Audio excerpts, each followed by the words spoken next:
그곳을 떠나 갈릴리 가운데로 지날새 예수께서 아무에게도 알리고자 아니하시니 이는 제자들을 가르치시며 또 인자가 사람들의 손에 넘기워 죽임을 당하고 죽은 지 3일 만에 살아나리라는 것을 말씀하시는 연고더라. 그러나 제자들은 이 말씀을 깨닫지 못하고 묻기도 무서워하다. 말씀했습니다. 자, 30절에서 32절 말씀인데 예수님이 이 가운데로 이제 지나가시는 장면입니다. 예수님이 그 마가복음 9장에서 마가복음 9장이 그 변화산 사건이잖아요. 예, 변화산 사건이고 예수님이 그 인자가 고난받고 죽는다는 이야기를 벌써 했기 때문에 마가복음은 예수님의 후반기를 굉장히 빨리 시작을 했어요. 벌써 예수님의 그 후반기 사역인데, 자, 그래서 30절에 갈릴리 가운데로 지나가실 때 예수께서 아무에게도 알리고자 아니하셨다. 이는 이제 무리들을 가르치는 것보다 이제 제자들을 가르치는 것이 더 중요한 시기이기 때문에 제자들에게 복음의 진리를 가르치십니다. 사실은 뭐 목사님, 예, 목사님, 예, 정민이가 스피커 켜놨나요? 잡음이 자꾸 들리는데. 예, 잡음. 예, 예, 스피커를 끄고 들으시면 잡음이 안 들립니다. 예, 정민이 스피커 좀 꺼주세요. 예, 우리 자, 이제 뭐 잘 아시네. 예, 자, 그 제자들을 가르치신다. 무리들한테 복음을 가르치는 것은 한계가 있습니다. 왜냐하면 많은 사람들에게 예수님 자신이 죽임을 당하고 죽은 지 3일 만에 살아나리라 이런 말씀을 공개적으로 하는 것이 어렵잖아요. 무슨 말인지 알아들을 수도 없고. 자, 제자들한테도 인자가 사람들의 손에 넘겨져서 죽임을 당하고 죽은 지 사흘 만에 살아나리라 이렇게 말씀을 하시잖아요. 자, 이 말씀을 우리가 뭐 알아들을 수 있겠습니까? 그죠? 알아들기 힘든 말씀이잖아요. 그래서 제자들이 이 말씀을 깨닫지 못하고 묻기도 무서워하더라 이렇게 이야기했어요. 깨달을 수 없는 말씀을 하셨죠. 예, 죽은 지 사흘 만에 부활한다 이 이야기를 했단 말이에요. 그러니까 이 부활의 이야기는 우리가 알아들을 수 없는 이야기다 이렇게 정의할 수 있어요. 왜냐하면 죽었다가 다시 사는 세계의 이야기이기 때문에 그렇습니다. 예수님으로 치면은 육신이 죽었다가 또 3일 만에 살아나시는 기적이지만 우리로 치면은 우리는 그리스도와 함께 죽었다가 그리스도와 함께 다시 사는 이야기다. 근데 그리스도와 함께 죽는다. 또 그리스도와 함께 산다. 이게 정말 깨닫기가 힘든 이야기. 정말 그 무슨 말을 하는지 깨닫기가 힘들어요. 그래서 내가 죽고 예수가 산다. 이야기는 많이 들었는데 그게 무슨 이야기인지 알아듣는 것은 정말로 어렵습니다. 그래서 왜냐하면은 우리는 선악과를 먹고 내가 사는 이야기는 아주 쉬운데 내가 죽고 예수가 사는 이야기는 정말 어려운 이야기다. 예. 왜냐하면은 내가 안 죽기 때문입니다. 내 자신이 안 죽기 때문에 내 안에 예수가 사는 이야기가 참 어려운 이야기로 들리고 도사의 이야기처럼 들립니다. 저도 처음에 복음을 전할 때 저희 교회에 와서 10년 전부터 전할 때 설교를 하는데 전부 다 성도들이 목사님만 알아듣는 이야기를 하는구나. 맛이 같구나. 이렇게 오해를 많이 받았어요. 성도들이 다 떠나갈 정도로 말씀을 이해를 못했거든요. 그래서 이 3일 만에 다시 산다. 이것은 내가 죽고 예수가 사는 이야기. 근데 내가 죽는다는 이야기가 어떻게 죽는지, 예수가 산다는 것은 어떻게 사는 것인지, 이게 정말로 어려운 이야기고, 워치만 리, 워치만 리 같은 경우도 정말 이게 이것이 어려운 이야기였죠. 정상적인 그리스도인의 생활이라 책을 보면은 내가 죽는다. 어떻게 내가 죽는가? 이게 정말로 어려운 문제였습니다. 인생에서 가장 어려운 문제가 내가 죽고 그리스도가 산다. 내가 그리스도와 함께 죽는다. 이게 어떻게 죽는지 그 때문에 아주 심각한 고민에 빠졌던 적이 있습니다. 그러다가 이제 해결책을 찾게 되죠. 예. 그래서 자기 안에 예수가 사는 것을 어느 날 체험을 하게 됩니다. 자, 예수님도 지금 자기가 반드시 죽어야 부활한다. 지금 이야기를 하시는 거예요. 예, 죽어야 부활한다. 우리도 마찬가지고. 그러면 이 죽는 게 뭐가 죽느냐? 이걸 이제 아는 게 필요하겠죠. 33절 넘어가 보면 가버나움에 이르러 집에 계실새 제자들에게 물으시되 너희가 노중에서 서로 토론한 것이 무엇이냐 하시되 이렇게 나오죠. 예, 어서 오세요, 원사님. 예, 반갑습니다. 예, 예.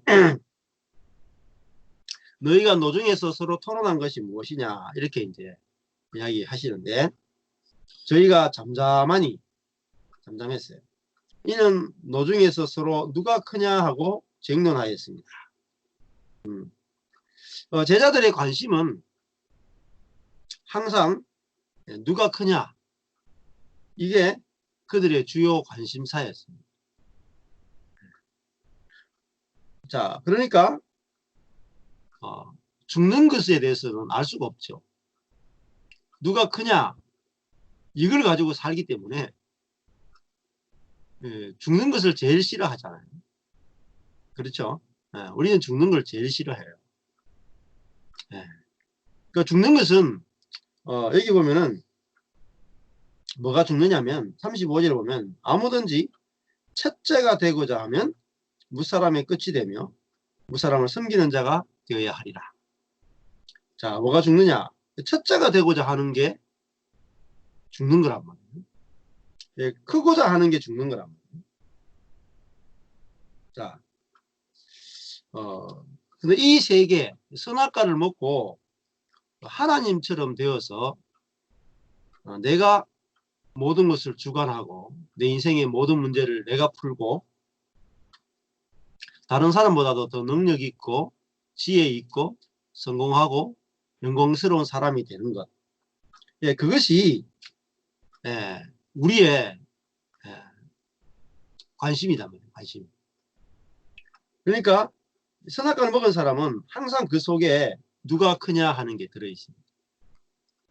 항상 이게 들어있어요. 근데 요게 누가 크냐, 요게 바로 뭡니까? 원죄죠, 원죄.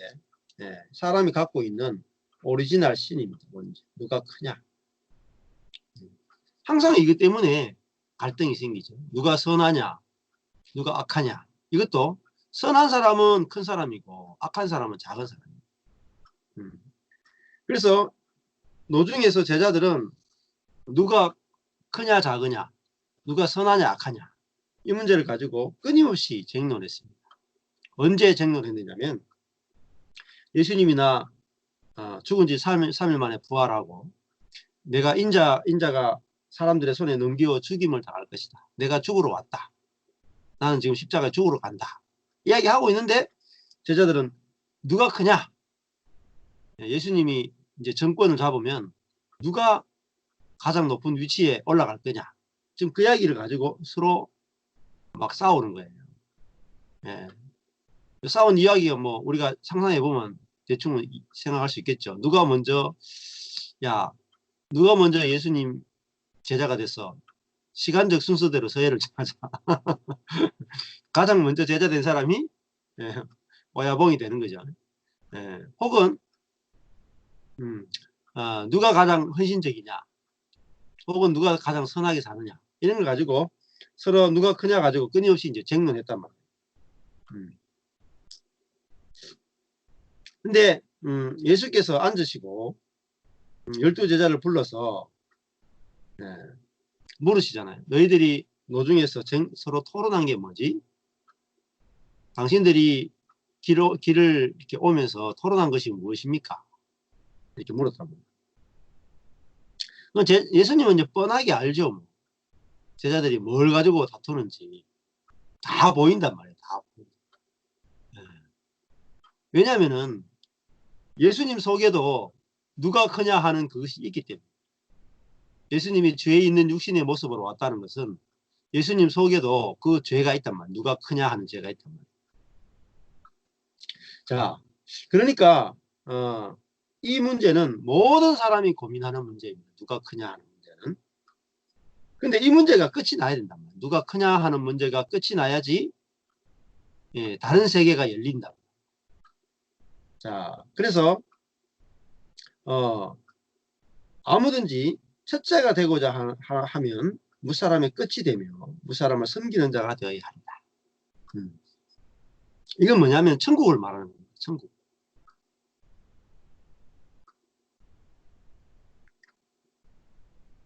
네. 무사람의 끝이 되고 무사람을 섬기는 자가 된다.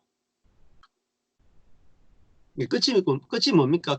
무사람의 끝이 되는 것은 죄인이 되는 거죠. 또 섬기는 자가 된다는 것은 약한 자가 되는 것이고 또 미련한 자가 되는 것이고 어린 자가 되는 것이잖아요. 자, 근데 이게 바로 죽음이죠. 죽음. 끝이 되고 섬기는 자가 되는 게 바로 죽음이란 말이에요. 근데 문제는 우리는 끝이 되고 섬기는 자가 되면 끝난다고 생각을 해요. 예, 죽으면 예수님 부활한다. 3일 만에 부활한다. 이렇게 이야기했는데 우리는 죽으면 끝이다. 이렇게 생각합니다. 우리의 사고방식은 죽으면 끝이에요. 이게 뭐냐면 부활의 세계가 없단 말이에요. 우리의 사고방식 속에는. 예. 자, 단편적으로 예를 들면 내가 무능하면 끝이죠. 예, 절대로 무능하면 안 돼요. 무능하면 이 세상에서 끝장나는 거예요. 그 다음이 있습니까? 내가 무능하면 다시 산다. 무능하면 다른 세계가 열린다. 이게 없단 말이에요. 무능하면 안 된다. 능력이 있어야 된다. 이렇게 가지. 내가 무능하면 끝이 되면, 예? 끝이 되면 내가 다른 세계로 간다. 예. 부활의 세계로 들어간다. 천국에 들어간다. 이 끝이 되고 숨기는 자가 되면 천국에 들어간다는 이야기입니다. 천국을 누린다는 것입니다. 자, 이것이 이제 노력으로 안 되는 세계다. 자, 어떤 이제 문제들이 많이 있습니다. 저도 이번에 이제 계속 제 주변에 있는 분들한테 상담을 하면서 뭐 재정적인 문제도 있고 여러 가지 개인의 문제도 있고 상당히 큰 문제들이 이제 오는 분들이 있어요. 그래서 저하고도 이야기를 같이 나누었는데 저도 제 개인의 문제 때문에 멘붕이 온 게 몇 번 있어요. 멘붕이. 교회가 다 짜갈라질 때 멘붕이 오고 그 다음에 교회에 이제 내 집이 땅을 사가지고 집을 짓겠다고 한 6억 정도를 들여가지고 집을 짓겠다고 땅을 샀었는데 그게 문화재가 출토되는 바람에 땅을 전혀 못 쓰게 되는 그런 황당한 일을 겪었거든요. 한 집에 한 1억 5천씩 잡히는 그런 사건을 겪었어요. 그게 이제 문화재가 나왔기 때문에 보상도 안 되고 그냥 땅을 묵혀둬야 되는 언제 보상이 될지도 모르는 그러니까 한 집당 1억 5천 전부 다 가난한 집이고 돈도 없는 집인데 1억 5천 자기 전 재산보다 더 많은 돈을 다 그냥 묵혀두고 은행에 이자로 매달 수십만 원씩 내야 되는 그런 상황이 이제 몇 년 전에 닥쳤었거든요. 그러니까 내가 내 힘으로 절대 해결할 수 없는 어떤 문제를 만났단 말이에요. 그러면 그게 끝이 되는 거죠. 무사람의 끝이 되고 무사람의 제일 종이 되고 무사람 가운데 가장 이제 절망하는 자가 되고 가장 못난 인생이 되는 거란 말이에요. 완전히 실패하는 인생이 되는 거예요. 그러면은 그게 뭐냐? 그게 죽는 거란 말이에요. 가장 능력 없고 가장 무능력하고 가장 실패하는 인생이 되는 거예요. 근데 거기서 살아나는 자가 있느냐? 거기서 사는 자가 있다고 깨닫느냐 말이에요. 우리 성경을 이제 많이 읽지만 성경이 내 이야기가 못 돼요. 예를 들어서 다니엘과 세 친구의 이야기가 나오죠. 성경에 보면 다니엘 세 친구가 그 우상 숭배를 안 하겠다 하다가 풀무불 속에 들어가잖아요. 수천도 되는 불 속에 던져지잖아요. 죽으면 죽으리라 하고 풀무불 속에 들어가죠. 그런데 그들이 어땠습니까? 끝이었습니까? 아니죠. 풀무불 속에 들어갔는데 그 불 속에 인자 같은 분이 나타나죠. 그 인자, 그 예수단 말이에요. 그래서 다니엘서의 주제가 보면은 인자가 등장한단 말이에요. 예수가 등장한단 말이에요. 불 속에. 그들이 불 속에 던져졌는데 그 불 속에 누가 있었느냐? 예수가 같이 있었다. 그래서 그들이 머리카락도 타지 않고 불 속에서 나왔단 말이에요. 그 부활한 사람을 보면서 그 왕이 엎드려 경배하게 되죠. 그러니까 하나님은 우리를 불에서 건지시는 분이 아니라 불 속에 집어넣는단 말이에요. 불 속으로. 우리가 죽을 수밖에 없는 상황 속으로 우리를 몰고 가시고 그 십자가에서 우리를 죽이시고 그 다음에 하나님의 능력은 우리를 죽여야지 뭐가 나오냐? 부활의 능력이 나온단 말이에요. 부활의 능력. 신비한 능력이 나온단 말이에요.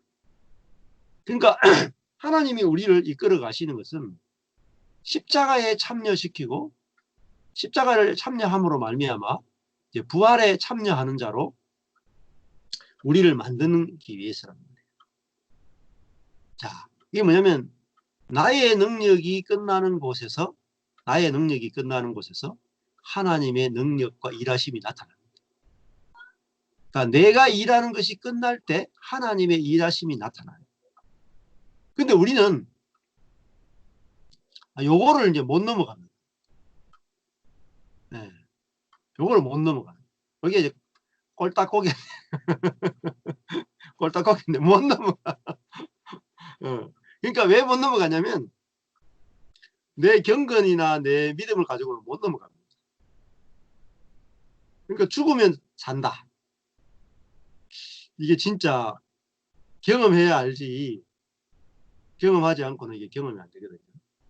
그러니까 예를 들어서 내가 안식에 이르기 위해서는 안식이 뭐냐면 부활이에요. 안식. 부활의 세계가 안식의 세계예요. 내가 이제 공부를 하거나 취업을 준비하거나 혹은 내가 가정생활을 꾸려나가거나 또 목회를 하거나 내 속에 안식이 있느냐 말이죠. 안식이. 절대적 안식이 있느냐. 내 미래는 하나님의 손에 달렸다. 하나님의 손에 달렸다. 사람의 손에 달리지 않았다. 내 인생은 절대적으로 하나님의 손에 달렸다. 내 손에 달리지 않았다. 이것이 진짜 그 산자거든요. 산자. 죽은 자는 뭐냐면은 내 인생이 내 손에 달렸다라고 믿는 사람이 죽은 자예요.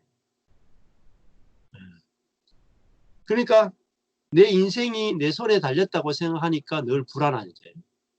걱정이 되고 염려가 되고 내가 뭔가 해야 되고 이 세계에서 못 벗어나는 거예요. 그러니까 내 인생이 내 손에 달렸다. 이게 이제 옛사람이에요. 그러면 이 사람은 항상 뭘 보겠어요? 자기 손을 보는 거예요. 자기 손을. 내 손에 뭐가 들어있느냐, 몇 푼이 들어있느냐, 얼마만큼 능력이 있느냐, 요걸 딱 보는 거예요. 항상 자기 주머니를 뒤지는 거예요. 주머니를. 내 속에 어느 정도의 능력이 들어있느냐. 그거 가지고 이제 미천을 가지고 장사를 하겠다는 거예요. 인생 장사를 하겠다는 거예요. 네, 답이 없습니다. 근데 내가 한 푼도 없는 사람이구나. 내가 만약에 한 뭐 10,000원 혹은 1,000,000원 이래 있으면 그래도 뭔가 이제 할 수 있는 일이 있잖아요. 비빌 언덕도 있고 그렇잖아요. 근데 성경에 보면은 인간을 뭐라고 비유하냐면 1만 달란트 빚진 자라고 해요. 1만 달란트 빚진 자. 그러니까 마이너스 수조 원이라고 해요. 수조 원. 수십조 원 마이너스. 내가 하나님께 빚진 것이 수십조 원이라고. 그 말은 무슨 말이냐면 갚을 수 없다라는 거예요. 아무리 노력해도 내 인생은 갚을 수 없는 빚진 인생이란 말이에요. 그러니까 내 노력으로는 답이 없는 인생이다. 답이 없는 인생이다. 그러면은 이 수십조 빚진 인생이 답은 뭡니까? 은혜밖에 없어요. 은혜. 그 빚을 다 탕감해주고 자유케 해주는 그 왕. 그 왕의 은혜와 긍휼 외에는 내 인생에 답이 없어. 이것이 알아져야지 내가 인생에서 자유해져 버립니다. 내가 무엇을 가지고 있느냐 안 보게 돼. 근데 이게 나만 그런 게 아니라 모든 사람이 다 그렇답니다. 모든 사람. 자, 그래야 끝이 온단 말이에요. 끝. 무사람이 끝이 된다. 또 내 인생이 끝이 나는 거예요. 죽는단 말이에요. 죽는다. 그래서 우리의 인생이 하나님의 절대적인 손에 있구나를 알게 되면 내가 흔들리지 않아요. 내 손에 있다고 생각하면 항상 흔들린다. 이게 이제 우리 운명을 이제 갈라내는 거죠.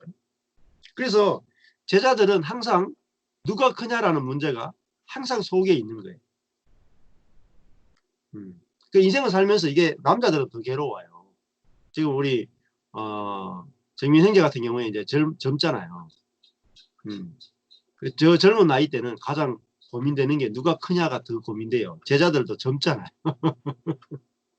그죠? 누가 크냐.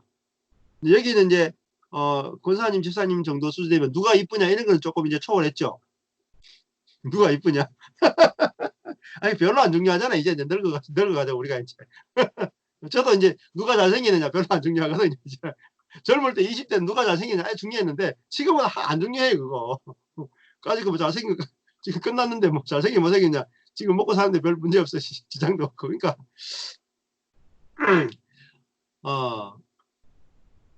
다 내가 산다고 생각을 하고 인생을 사니까 인생이 항상 이제 내가 큰 사람이냐 작은 사람이냐 이게 문제가 된단 말이에요. 항상 내가 큰 사람이 돼야 돼. 능력 있는 사람이 돼야 돼. 지혜로운 사람이 돼야 돼. 근데 성경은 무사람의 끝이 돼야 된대요. 끝이 뭡니까? 능력도 하나도 없고 지혜도 하나도 없는 그 사람. 그 사람이 가장 그죠? 큰 자란 말이에요. 역설적으로. 그러니까 이게 누구냐면 십자가에 달리신 예수란 말이에요. 그러니까 내가 진짜로 능력이 없구나 하면 안식이 와요. 자, 제가 이제 누리는 안식은 제가 능력이 있기 때문에 누리는 안식이 아니에요, 절대로. 저는 제 자신이 진짜 능력이 없구나를 봤기 때문에 안식하는 거예요. 네? 자, 예를 들면은 우리 이제 취업 준비하는 정명제가 내가 진짜로 능력이 없구나 안식이 온다고. 왜냐하면 어떤 직장인든지 어떤 직장이든지 받아낼 수 있는 능력이 생겨요.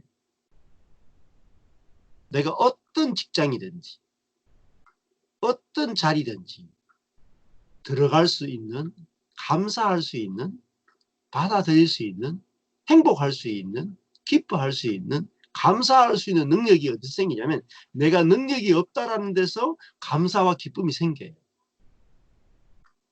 안 그렇겠어요? 예를 들어 가지고 정명제가 미안한 말이지만 초등학교밖에 못 나왔다. 예를 들면 예를 들어 봅시다. 초등학교밖에 못 나왔어요. 그게 이제 오늘은 끝이고 꼴찌죠. 자, 초등학교밖에 못 나왔으면 어느 직장 들어가는 게 고민이 있습니까? 없습니까?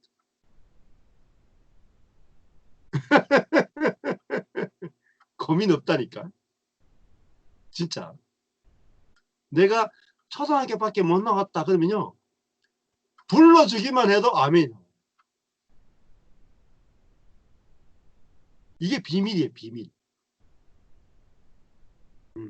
그 저도 제가 목사로서 자격이 없구나. 내가 목사로서 자격이 없구나. 목사로서 내가 어떻게 자격이 있을 수가 있어요? 제가 사람으로서도 자격이 없는데. 예? 사람으로도 죄인이고 사람으로도 자격이 없는데 목사로서 무슨 자격이 있어요? 예를 들면 내가 직장에 갈 때도 나는 좋은 직장에 들어갈 자격이 사회적으로 보면 있지만 하나님 앞에서는 없단 말이에요. 이런 직장에 들어가야 된다라고 하는 그 자격이 없어요. 그리스도인은. 내가 어떤 정도의 직장에 들어가야 된다. 그게 뭐죠? 자기 의고 자기 공로라고.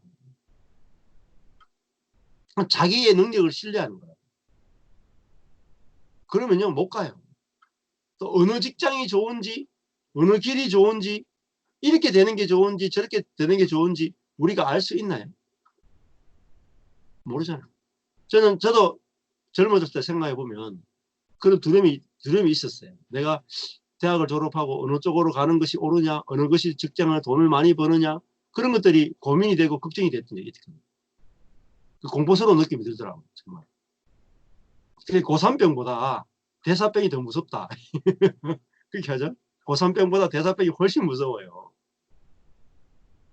그런데 세상에 나갈 때 뭐로 나가야 됩니까? 끝으로 나가야 돼요. 끝으로. 섬기는 자로. 나는 능력 없습니다로 나가야 돼요. 나는 지혜 없습니다로 나가면 세상을 이길 수 있어요. 세상은요 전부 다 능력 있고 지혜 있는 것을 가지고 막 높이고 막 이렇게 하잖아요. 근데 저는 능력도 없고 지혜도 없기 때문에 하나님이 이끄시는 대로 저는 갈 수밖에 없는 사람입니다. 저는 능력 없고 지혜 없기 때문에 위에 사람이 저한테 가르치는 대로 저는 따라 하겠습니다. 근데 그게요 가장 빠른 길이에요. 윗사람이 가르쳐 주는 대로 내가 그대로 순종할 수 있으면 고속 승진이 보장됩니다. 고속 승진이에요. 어디 가도 사랑받아. 어디 가도 인정받아. 어디 가도 귀한 인재가 돼요. 그래가지고 입사시험 볼 때 누구를 안 뽑는지 아세요? 똑똑한 척 하는 친구를 안 뽑아요. 왜냐하면 똑똑한 척 하는 친구 뽑아놓으면 옮긴다는 거 알기 때문에.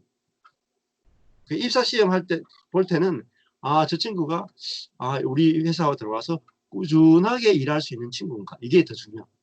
왜냐하면 회사는 직원이 들어왔는데 자꾸 옮기면 회사는요 어마어마한 손해를 보는 거예요. 왜냐하면 실컷 1년 동안 교육시켜놨는데 옮겨버리거든요. 그러니까 능력이 있느냐라는 것은 사실 두 번째 문제고 첫 번째는 그 사람이 우리 직장에 들어와서 꾸준하게 일을 배우고 헌신할 수 있는가가 더 중요한 거죠. 그러려면 뭐예요? 꾸준하게 일을 배우고 헌신하는 게 뭡니까? 낮아지는 거죠. 자기의 생각이나 자기의 것들을 포기할 수 있느냐 이게 더 중요한 거예요.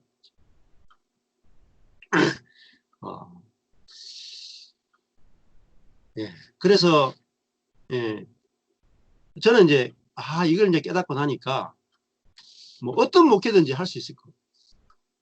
저한테 뭐 한 명을 맡겨도 할 수 있고, 저는 성도 한 명을 맡겨도 할 수도 있고, 10명을 맡겨도 할 수 있고, 100명을 맡겨도 할 수 있고, 1000명을 맡겨도 할 수 있고, 10만 명을 맡겨도 할 수 있어요. 저한테 10만 명 목회하라 그러면은 보통 목사님들 어떻게 하겠어요? 저는 능력이 안 됩니다. 제가 어떻게 10만 명 합니까? 제가 한 게 100명도 안 되는데. 이렇게 하잖아요. 그 자기 능력으로 한 거잖아요. 그러니까 내가 능력이 없으면 아무것도 못하는 게 아니라 내 능력을 초월하는 일도 마음대로 할 수 있어요. 왜? 내 능력으로 안 하기 때문에. 이게 비밀이에요. 그러니까 내가 직장을 구하거나 여러 가지 할 때도 내 능력을 기준으로 해서 직장을 알아보는 게 아니라 내 능력과 전혀 상관없이 문서를 내고 직장을 알아보고 내 인생을 생각하고 살아가는 거예요. 하나님이 내 능력과 내 어떤 것과 상관없이 어떻게 은혜로 일하실지, 오직 은혜로 내 인생 가운데 역사하실지를 매일매일 기대하고 살아가는 거예요. 즐겁다니까요. 응? 내일은 하나님의 손에 달려있다. 내 손에 달려있지 않다. 이게 뭐냐면은 내가 능력이 없다라는 사실을 통해서만 이게 믿음이 와요. 내가 능력이 있다, 지혜 있다 이 생각을 가진 옛사람은 내일을 하나님 기준으로 생각할 수가 없어요. 항상 내 능력과 내 지혜를 기준으로 해서 뭔가 투자를 생각하는 거예요. 투자를. 내일. 네. 그래서 죽은 사람, 오늘 예수님이 죽은 자가 3일 만에 살아난다라는 말은 죽은 자가 어떻게 3일 만에 살아나요? 죽으면 끝인데. 내가 능력이 없고 지혜가 없으면 내 인생이 끝인데 어떻게 미래가 만들어질 수 있어요? 반드시 내 미래가 있으려면 내가 지혜가 있어야 되고 능력이 있어야지 내일이 만들어지는데 예수님은 내가 죽는다. 그런데 3일 만에 부활한다. 이야기를 했단 말이에요. 이게 정말 신비로운 이야기다. 저도 그랬어요. 제 목회가 완전히 죽었어요. 이제 3일 만에 살아났어. 제 목회가 완전히 죽었어요. 지금도요. 지금도 저희 교회 2달째 안 모이고 있어요. 주일에 온라인 예배만 하고 2달째 안 모이고 있어요. 어떻게 될지 몰라. 근데 별로 거심이 안 된단 말이에요. 육신적으로는 거심이 올라오지만은 별로 그렇게 신경 안 쓴단 말이에요. 왜? 왜 신경 안 쓰는 이유가 제 자신이 능력이 없다고 생각하니까 신경을 안 쓰는 거예요. 근원이, 이유가 제 자신이 능력이 있으면 신경 써야 되는데 제 자신이 뭔가 노력해도 이 문제를 바꿔내거나 노력해도 뭔가 할 수 있는 능력이 없다라고 믿기 때문에 그러면 믿을 구석은 하나님밖에 없죠. 하나님밖에. 그러니까 하나님만 의존이 되니까 하나님이 하실 것을 기대하지. 그럼 우리 성도들이 뭐 저 자신이 뭐 뭔가 이 기간에 뭔가 해서 앞으로 무슨 일이 일어날 거다. 이거 피곤한 거예요. 정말 피곤한 거예요. 제가 그걸 10년을 해봤거든요. 우리가 뭐 저도 그렇고 우리 성도들이 막 땀 흘려가 얼마나 많은 사역을 했는지 몰라요. 뭐 예배, 찬양, 기도 뭐 온갖 사역을 다 했는데 기대한 대로 안 돼요. 기대한 대로. 그래서 확실하게 하나님의 손에 달려있다. 이것이 왜냐하면 안식의 세계에 들어간다. 이렇게 이야기할 수 있겠죠. 그래서 이 부활의 세계는 안식의 세계다. 이렇게 이야기할 수 있어요. 네. 그래서 특별히 이제 우리 취업을 앞둔 우리 형님한테 이야기했다면 끌려가고 말해. 끌려가고. 내가 이 직장이 좋을지 저 직장이 좋을지 당장은 딱 보면 알 수 있지만 길게 보면 절대 못. 절대. 그러니까 우리 때 어땠어요? 제가 취업할 때 공무원이요 최고 안 좋은 직장이었어요. 우리 때 공무원 가면요 좀 우습게 봤거든요. 그래서 우리 바로 위에 선배가 대학 졸업하고 경대 전자공학과인데 5급 공무원 됐거든요. 대학 졸업하자마자 시험 쳤는데 5급 공무원 됐어요. 상상이 됩니까, 요즘? 근데요, 예, 쪽팔린다고 안 갔어요. 하다가 때려치웠어, 590.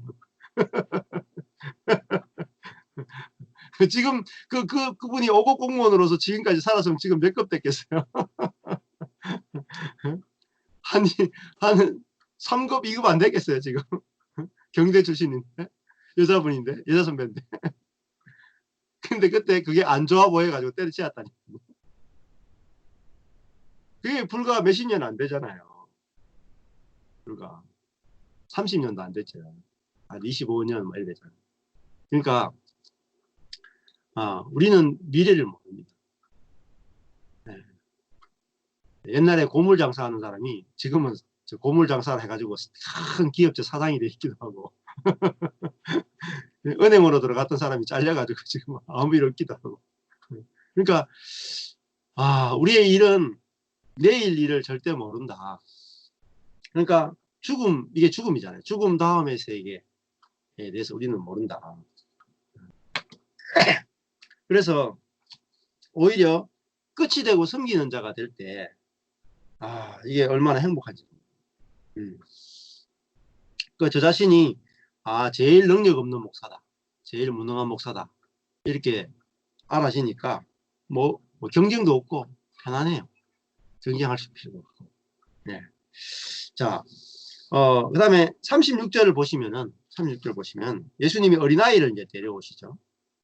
어린아이 하나를 데려다가 그들 가운데 세우시고, 안으시며 제자들에게 이르시되, 누구든지 내 이름으로 이런 어린아이 하나를 영접하면 곧 나를 영접함이요, 누구든지 나를 영접하면 나를 영접함이 아니요 나를 보내시는 이를 영접함이니라. 이렇게 말씀하세요. 자, 여기 보면은 어린아이 하나를 데려다가 가운데 세우고 안으시고 제자들에게 말씀하셨어요. 누구든지 내 이름으로 이런 어린아이 하나를 영접한다. 어린아이를 영접한다. 그러면 무슨 말입니까? 어린아이보다 더 낮아지는 걸 말하죠. 자기 어린아이를 영접한다는 것은 자기가 어린아이 밑으로 간다는 거죠. 그게 뭐죠? 예. 그러니까 사람의 끝이 되는 거죠. 예. 내가 어린아이를 영접하려면 내가 어린아이와 같은 자구나. 요것이 없으면 어린아이가 영접이 안 돼요. 자, 예수님 당시에 어린아이는 어떤 존재냐면은 무가치한 존재. 숫자에 들지 않아요. 여자와 어린아이는 숫자에 들지 않아요. 숫자에 들지 않는다는 말은 사람이 아닌 거예요. 물건에 해당돼요. 물건. 예수님 당 2000년 전에는 여자와 어린아이는 물건에 해당됐어요. 그래서 남자가 생사 여탈권을 가지고 있어요. 여자를 죽일 수도 있고 어린아이를 죽일 수도 있고 살릴 수도 있는 권리가 가장에게 있었다. 우리 어릴 때도 해도, 제가 어릴 때만 해도 아버지가 아들이 말 안 들어가 열받아가 아들을 죽이면 별로 죄의식이 없었어요. 왜냐하면 아들이 불효하는데 아버지가 그걸 가만히 두면 되겠느냐. 그러니까 굉장히 가부장적이고 어른 중심이고 남자 중심이었거든요. 2000년 전이니까 얼마나 더 하겠어요. 그러니까 이 제일 지혜가 없는 아이가 어린아이죠. 인간으로 보면 제일 무지한 아이가 어린아이고 제일 능력 없는 아이가 어린아이잖아요. 숫자에도 들지 않는 이 무가치한 어린아이를 영접하는 것이 뭐예요? 예수를 영접하는 것이죠. 예수를 영접하는 것이 예수를 보내신 아버지를 영접하는 것이다. 여기다 연결된단 말이에요. 근데 우리가 상식적으로 생각하면 좀 말이 안 되죠. 그렇지 않습니까? 우리가 어린아이 영접하는데 그게 무슨 예수 영접하는 것이고 그게 무슨 하나님 영접하는 것입니까? 우리가 하나님을 영접하는 거하고 어린아이 영접하는 것은 엄연히 다른 문제잖아요. 근데 예수님은 이게 똑같은 문제라는 거예요. 같은 문제라는 거죠. 그럼 다른 말로 하면요, 어린아이를 영접하지 않으면 예수를 영접 안 하는 것이고 어린아이를 영접하지 않는 것은 하나님을 영접하지 않는 것이다. 맞죠? 네. 정확하게 이 뜻입니다. 우리가 어린아이를 영접하지 않는 것은 하나님을 영접하지 않는 것이다. 이게 왜 이게 무슨 말이냐? 어린아이는 누굽니까? 무가치하고 미련하고 약한 자죠.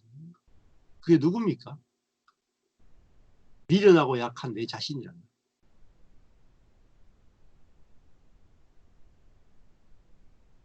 미련하고 약한 내 자신을 영접하지 않는 것은, 그걸 기뻐하지 않는 것은, 받아들이지 않는 것은 예수를 영접하지 않는 것이고 하나님을 영접하지 않는 것이 됩니다. 왜냐하면 내 자신이 능력 없고 내 자신이 지혜 없는 것을 싫어하는 것은 하나님을 의존하는 것이 싫다는 거예요. 나는 하나님의 은혜와 능력으로 사는 것이 싫고 내가 어른이 돼야 된다. 어린아이 같은 내 모습이 싫은 거야. 그 말은 나는 은혜로 살기 싫다는 거야. 철저하게 내 능력과 내 지혜로 살고 싶다.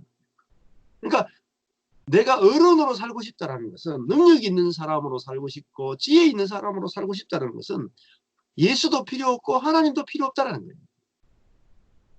거예요. 그렇죠? 네. 그러니까 우리가 추구하는 것이, 우리가 본성적으로 죄된 본성으로 추구하는 것은 어른이 되는 것이죠. 어른. 그렇지 않습니까? 어른 되는 거. 아마 지금 이제 여기서 어른 되고 싶다는 게 제일 와닿는 사람은 아마 정민형제 같아요.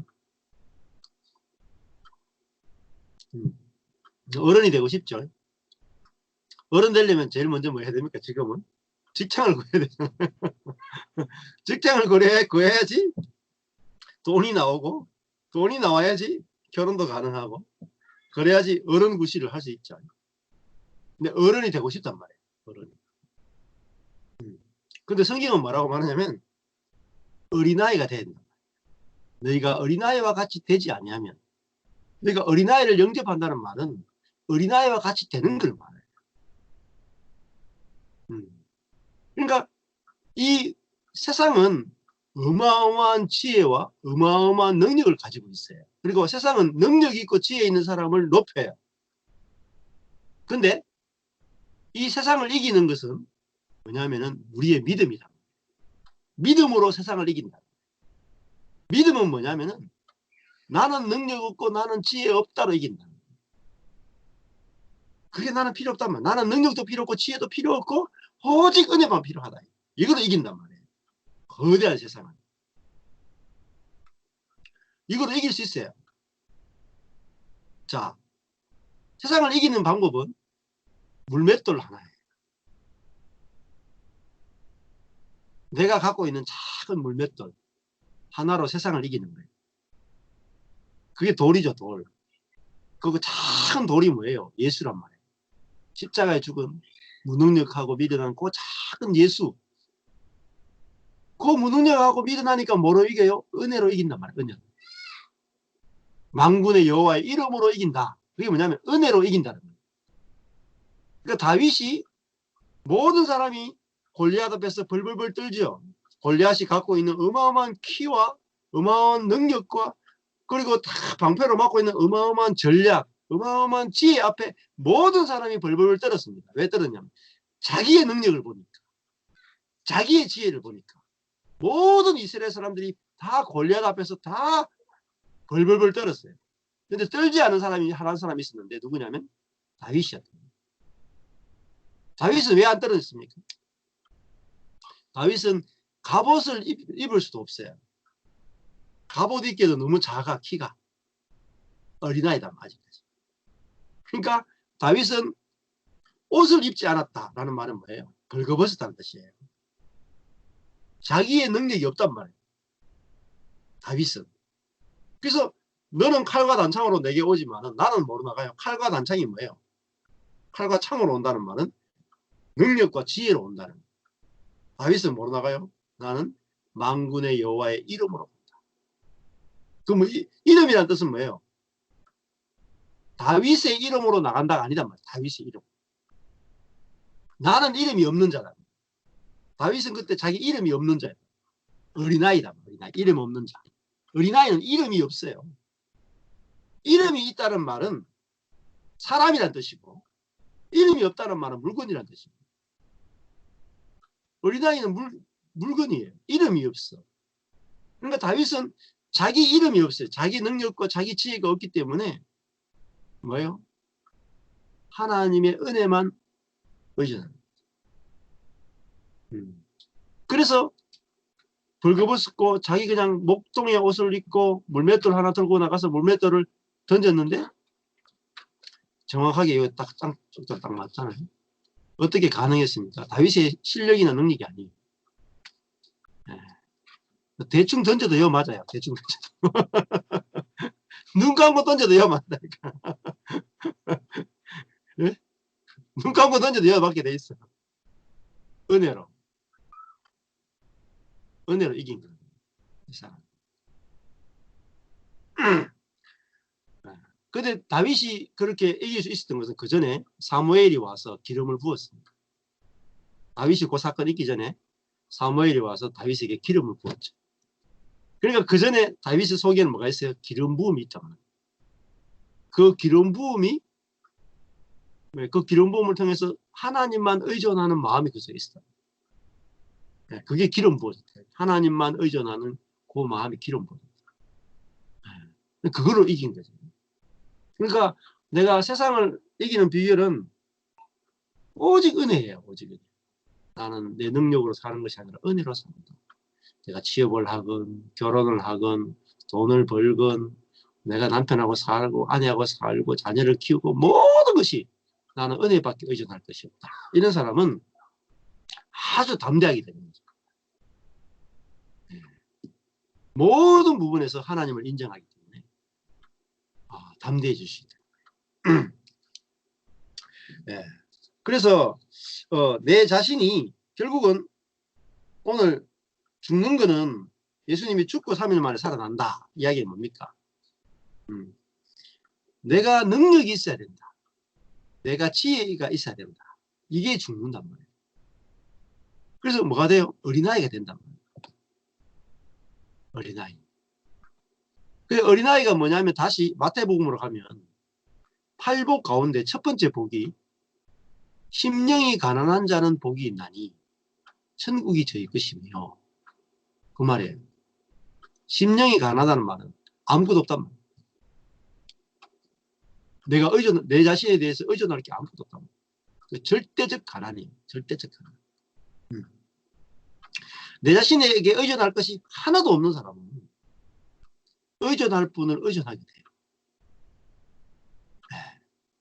근데 내가 있을수록 의존이 안 돼요. 내가요, 좋은 직장, 내가 좋은 대학교 나오거나 좋은 능력이 있거나 그럴수록요, 더 내가요, 더 불안해. 잃어버릴 게 많았어. 그래서 저도 처음에 그 교회 딱 망했을 때, 10년 전에 딱 망했을 때, 이 생각도 들어요. 내가 경북대학교 철학과까지 나왔는데, 왜 이러고 있지? 내 친구들은 지금 연봉이 한 5천만 원 이상은 다 넘는데, 최소가. 나는 왜 이러고 있지? 나는 망해가지고 지금 이제 월급 한 달에 한 푼도 안 나올 정도가 되는데, 나는 지금 40대, 40대 초반에 나는 지금 뭐 하고 있지? 10년 동안 목회했다가 지금 완전히 망해가지고 나는 지금 완전히 그냥 이제 뭐 목회 10년 했으니까 직장 구할 수도 없고 아무것도 할 게 없는 거예요. 아무것도 할 게 없어. 그러니까 그때 생각한 게 뭐냐면 산으로 들어가야 되겠다. 자연인이다. 나는 자연인이다. 산에 들어가고 싶다. 아내는요 자연인이 싫어가지고 세계 일주하는 사람. 우리 남은 돈 아파트 빚진 거 외에 팔고 그냥 우리 가족 전체가 해외 세계 여행 돌다가 와서 제가 기가지고 농사 지으러 가요. 그렇게 했어요. 근데 아내가 뭐 그 길이 없으면 우리가 일단은 아내가 원하는 세계 여행이라도 하고 와서 농사 지으러 가자. 그러면은 농민으로 들어가면 정부에서 최대한 아이들을 먹여 살릴 수 있는 지원금이 나오니까 농촌에 가면 그래도 사회복지가 돼 있으니까 제일 많이 지원해 주니까 농촌으로 가자. 그 이야기 했어요. 그래서 제가 아내가 그 재정적인 부분에 대한 두려움이 많아가지고 제가 그렇게 했거든요. 여보 걱정하지 마라. 농촌에만 아이들 데리고 농촌에만 귀촌하면은 절대 안 굶어 죽는다.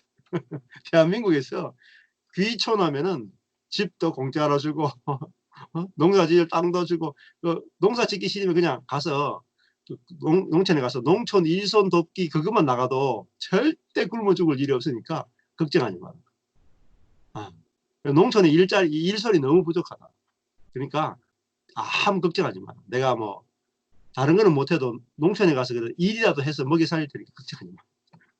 그게 아내가 안심을 하더라. 그러니까 다 포기한 거죠. 다 목회에 대해서 아예 이제는 우리는 우리 능력과 지혜로 하는 목회는 끝이다. 우리 능력과 지혜를 기준으로 해서 목회하는 끝났고 이제는 하나님의 은혜가 아니면 안 된다. 그리고 하나님이 일 안 하시면요 전방 접으려고 가게 접으려고 예배당 접겠다고 생각한 거예요. 뭐 접으면 어때요? 뭐 목회 안 하면 어때? 남들이 좀 목회하다가 실패했다는 소리를 좀 들어서 조금 그런 게 있어도 목회 안 하면 어떻습니까? 그래서 제가 목회 안 해도 된다. 하나님 내 망하게 하셨으니까 이제 목회 안 해도 됩니다. 능력도 없고 실력도 없으니까 어차피 능력도 없고 실력도 없는 거 확실하게 내가 인정하니까 이제 목회 안 해도 됩니다. 뭐 제가 농사지를 하면 농사 짓고 내가 그냥 무슨 일이라도 휴지 줍는 일이라도 자 그것이 먹고 사는데 필요하면 제가 그거 하겠습니다. 내가 어떤 직업을 가지든지 그냥 먹고 살면 됩니다. 그게 뭐죠? 죽는 거예요. 내가 확실하게 내가 자격이 없는 인간이라는 것을 인정하는 거죠. 내가 어떤 것도 내가 당연히 누려야 될 자격이 없다. 그걸 인정하니까 마음이 편해지더라고요. 나는 어떤 것도 그저 뭐 당연히 나는 이 정도의 삶을 살아야 된다라는 자격이 없다. 사는 것만 해도 참 은혜다. 이러니까 마음이 편해져. 그러니까 뭐 집도 뭐 집을 잃으면 어떡할까? 이제 고민이 있잖아요. 집 잃으면 어떻노? 괜찮다. 뭐 밖에 나가 살자. 뭐 이래가 죽어도 순교다. 그 공산권에 가서 그냥 그 예수 인정하고 그래야 순교가 아니고 이래 죽어도 되고 저래 죽어도 어차피 죽을 거잖아. 그래서 우리가 살려고 몸부림치는 거를 죽자. 이런 생각이 들더라고요. 그러고 나니까 이제 마음이 한결 편해요. 그래서 지금도 그래요. 뭐 지금도 뭐 목회 안 해도 돼요. 주님이 뭐 하지 마라 하면 안 하고 시키면 하고 뭐 농사 지어도 되고 어떤 일을 해도 괜찮아요. 그러니까 너무 편하잖아요. 우리가 내가 내 자신에게 눈치를 보고 내가 어떤 사람이 돼야 되고 남들 보기에 어떤 사람이 돼야 된다. 내가 큰 자가 돼야 된다. 남들 보기에 큰 자가 돼야 된다. 남들 보기에 어른이 돼야 된다. 절대로 죽으면 안 된다. 절대로 실패하면 안 된다. 이게 우리를 얼마나 노예로 만드는지 모릅니다. 그것이 우리를 사실은 죽인다. 목을 끌고 가는 거예요. 죽기를 두려워하여 일생을 사단의 종되어 살아가는 거예요. 죽기를 두려워하여. 죽으면 부활하는데 내가 내 인생을 내 스스로 살리려고 하니까 죽기를 두려워해서 실패를 두려워하고 그죠? 망하는 것을 두려워해서 계속 내 인생을 관리하려고 하고 성공하려고 하고 노력하고 애쓰는 그 인생에서 못 벗어나는 거예요. 몸부림 쳐봤자요 별거 없어요. 지금 형편에서 어떻게 더 나빠지겠어요? 생각해 보세요. 여기 계신 분 나빠질 거 있나요? 그 뭔가 내가 문제를 해결해도 여기 계신 분 갑자기 질병이 올 수도 있잖아요. 암이 올 수도 있잖아요. 안 그렇습니까? 지금 연세쯤 되면 암 오는 게 정상 아니에요? 그죠? 지금 연세 되면 언제든지 어떤 질병이 와도 정상 아닙니까? 뇌졸중이 올 수도 있고 협심증이 올 수도 있고 그죠? 치매가 올 수도 있고 지금 어떤 것이든지 올 수 있는 나이잖아요. 어떤 것이든지 오면 받아들여야 되는 나이죠. 그죠? 근데 어떤 것이든지 올 수 있다. 나는 어떤 것이든지 올 수 있다. 나는 그게 오지 않아야 되는 자격이 없다. 하나님이 주시면 어떤 것이든지 나는 받아야 되는 사람입니다. 그게 밭이죠, 밭. 근데 하나님이 어떤 것이든지 허락하시면 나는 받아야 되는 밭인 사람이다. 이렇게 생각하면 안식이 온단 말이에요. 근데 밭은요, 똥을 피해갈 수가 없어요. 쓰레기를 피해갈 수 없어요. 사람들이 와서 똥을 누고 쓰레기를 버리면 다 받아내야 돼요. 그런데 그 똥과 쓰레기가 그 밭을 비옥하게 만듭니다. 그걸 받아내면 밭은 정말 비옥하게 됩니다. 그리고 잡초도 마찬가지. 그 밭에서 잡초가 자라야지, 안 좋은 것도 자라야지. 어떻습니까? 잡초가 막 자랐다가 겨울 되면 죽죠. 그러면 잡초가 어떻게 해요? 죽죠. 잡초가 죽으면 뭐예요? 그게 거름이 됩니다. 정말 땅을 비옥하게. 그래서 정말 좋은 밭이 만들어지는 과정이, 잡초가 자라서 죽는 과정이 있어야만 그것이 정말 좋은 옥토로 바뀌는 거예요. 네. 그러니까 내 인생에서 어떤 일이든지 다 필요하단 말이에요. 좋은 일이건 나쁜 일이건 내 안에 와서 하나님의 뜻을 이루는 데 다 쓰인단 말이에요. 근데 우리는 이제 선악의 생각이 너무 분명하기 때문에 나쁜 일을 너무 싫어해요. 나쁜 일을 싫어하면 누가 고생이냐? 내가 고생이냐. 예를 들어서 이번에 뭐 코로나 사태로 저희도 예배 못 모이잖아요. 갖다나 적은 교회인데 모이지도 못하고. 네? 얼마나 나쁜 일이에요. 이걸 바꿔야 내야 되잖아. 그러면요, 바꾸기 위해서 또 성도들을 끌어모아서 또 막 갖다가 적은 교회가 막 같이 예배 드리자, 나와라, 예배 드려야 된다. 예배 안 드리면 예수 믿는 사람 아니다 하고 이래가 막 공갈 협박해가 성도들 또 예배들 모았어. 그러다가 또 코로나 또 확진돼 가지고 또 번지면 어떡할 거예요. 답이 없다니까요. 답이. 인생은. 근데 이렇게 안 좋은 일이 있어도 하나님이 이 일을 어떻게 쓰시는가 보자.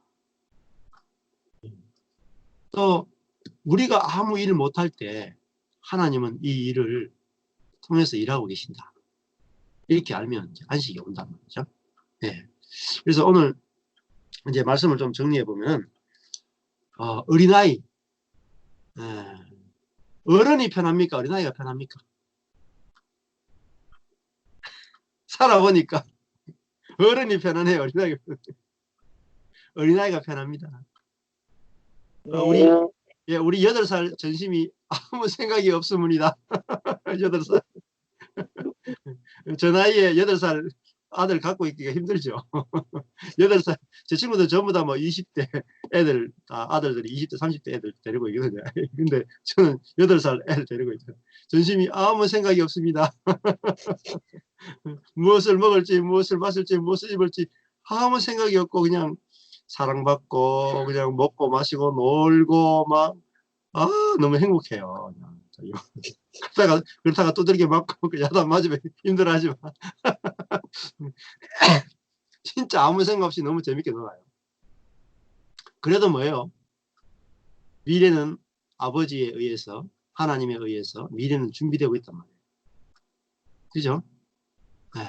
그러니까 내 미래가 하나님의 손에 달려있고, 요셉 보세요. 요셉이 노예로 잡혀가도 감옥에 끌려가도 결국은 하나님의 뜻대로 된다. 하나님의 뜻대로. 선하신 하나님의 뜻대로 된다. 그게 안식이에요. 제가 그걸 10년 전에 안식년에 그걸 봤어요. 야곱이 아무리 사고 쳐도 하나님의 언약이 있는 사람입니다. 언약대로 되는구나. 요셉이 아무리 삶의 평지풍파가 생겨도 꿈대로 되는구나. 하나님이 주신 약속의 꿈대로 되는구나. 요셉과 야곱의 행위 때문에 일이 이루어지는 것이 아니라 하나님의 일방적인 약속 때문에 야곱이 이스라엘이 되고 요셉이 총리가 되는 거예요. 이야, 그렇구나. 약속 때문에 되는구나. 이들의 능력이나 실력이나 경건 때문에 되는 게 아니구나. 순종 때문에 되는 게 아니구나. 하나님의 약속 때문에 되는 거야. 야, 이 약속만 있으면 되는 거야. 하나님은 모든 사람에게 약속을 주신다. 야, 인생은 이렇게 쉬운데 내가 쓸데없는 노력을 기울여. 성도들에게도 쓸데없는 노력을 내가 가르쳤다. 오늘부터는 안식이다. 알게 됩니다. 아, 내가 노력하지 않고 모든 것을 거저 받는 거. 약속 때문에 받는 거. 신실하신 하나님의 약속 때문에 내 인생이 축복을 받는 거. 이걸 딱 아니까 그때부터 근심이 없어집니다. 교회가 어떻게 되건 사람들이 어떻게 하건, 예? 교회가 세 갈래 쪼갈라지고 네 갈래 쪼갈라지고 매년마다 성도들이 나가건 그것이 교회를 결정하지 않는다는 걸 본 거예요. 뭐가 결정해?